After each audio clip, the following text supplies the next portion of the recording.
Shalom adik-adik, selamat pagi. Jumpa lagi di dalam ibadah online sekolah minggu bersama dengan Kakak Lince. Nah adik-adik, tema renungan kita hari ini tentang Musa yang bercahaya, yang diambil di dalam Kejadian 34 ayat 29 sampai dengan 35. Siapkan Alkitabnya. Dan sebelum kita mendengarkan firman Tuhan, kita lipat tangan, tutup matanya, kita berdoa.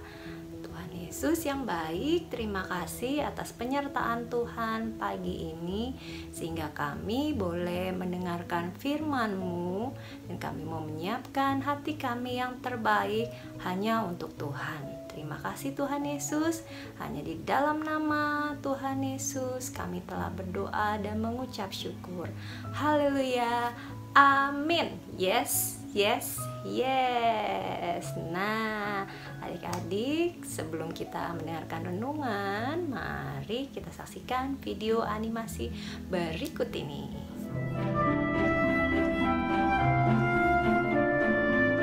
Setelah putra sulung Firaun mati akibat tulah ke-10, akhirnya ia mengizinkan bangsa Israel meninggalkan Mesir. Mereka sudah di dekat Laut Merah ketika Firaun berubah pikiran dan mengejar mereka.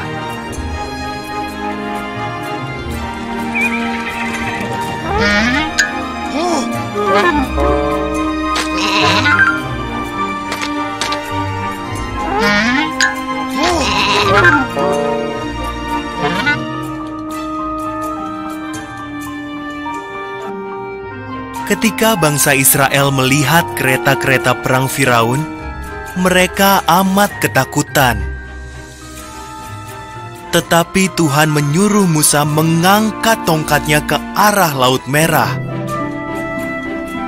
Tuhan mengirim angin kencang dan laut terbelah.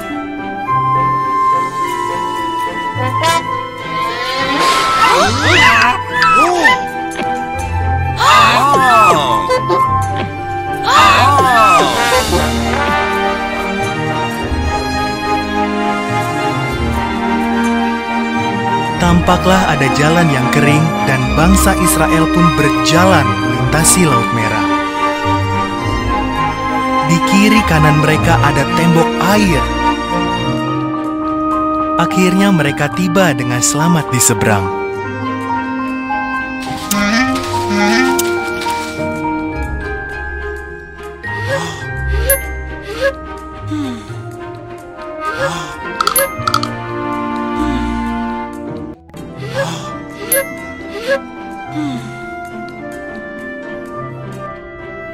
Firaun dan tentaranya mengikuti orang Israel masuk ke laut. Tuhan menyuruh Musa mengulurkan tangannya. Maka air laut pun bergulung-gulung kembali sehingga Firaun dan seluruh tentaranya tenggelam.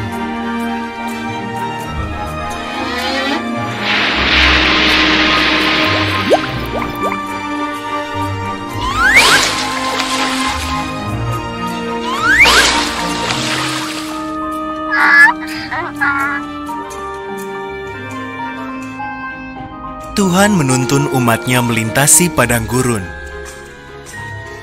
Ia memberi mereka makanan dan air. Mereka berkemah di Gunung Sinai, di mana Tuhan memanggil Musa menghadap Dia di puncak gunung itu.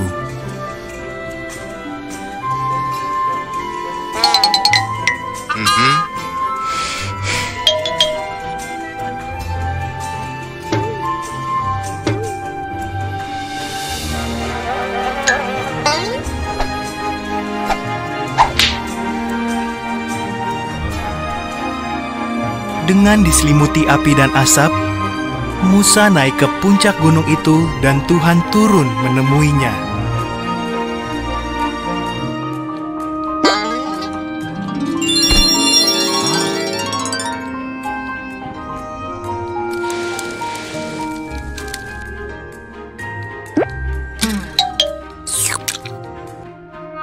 Lalu Tuhan memberi Musa 10 perintah Allah, tertulis di atas 2 loh batu. Jangan menyembah ilah-ilah lain. Jangan membuat berhala. Perlakukan namaku dengan penuh hormat. Istimewakan hari Sabat.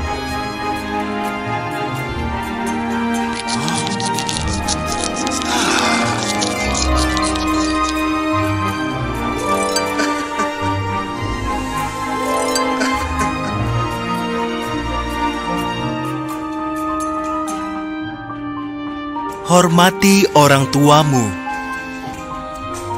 Jangan membunuh.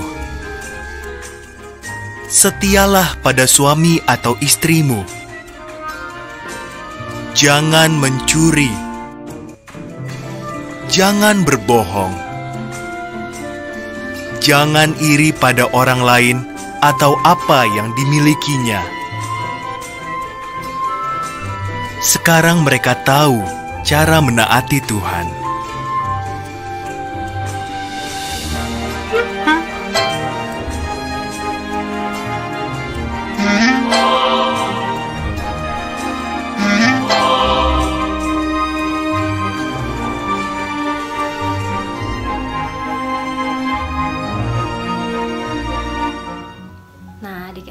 Tadi adik-adik telah menyaksikan video animasi mengenai bagaimana perjalanan Musa yang disertai Tuhan sehingga Musa bisa membawa bangsa Israel keluar dari tanah Mesir.